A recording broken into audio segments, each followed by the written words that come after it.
Dateline Paris.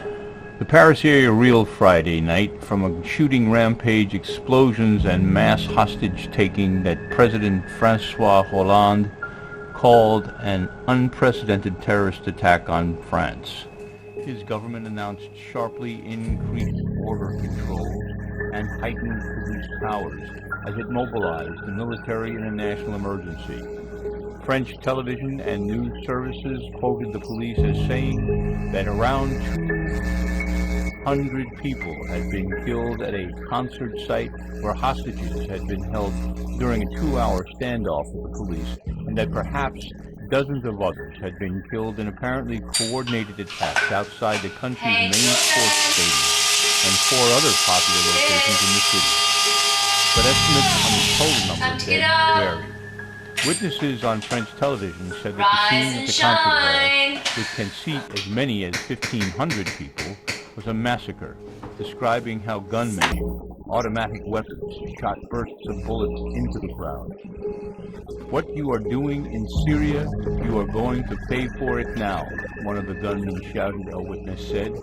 Ambulances were seen racing back and forth in the area into the early hours of Saturday, and hundreds of survivors were evacuated in police buses. French television said Paris hospitals were overwhelmed with the wounded.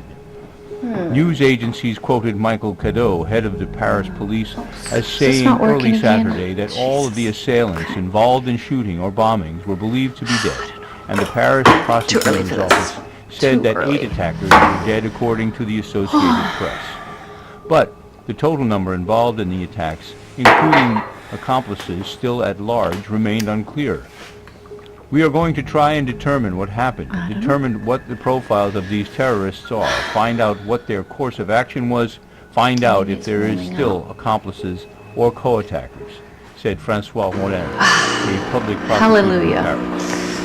The casualties eclipsed by far the deaths in Paris during the massacre of the satirical newspaper Charlie Hebdo and related assaults around the French capital by Islamic militant extremists less than a year ago.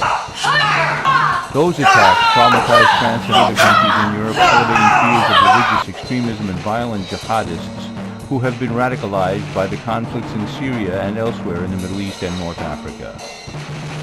An explosion near the sports stadium, the Stade de France, which French news services said was apparently a suicide bombing, occurred as the German and French national teams were playing a soccer match, forcing a hasty evacuation of Mr.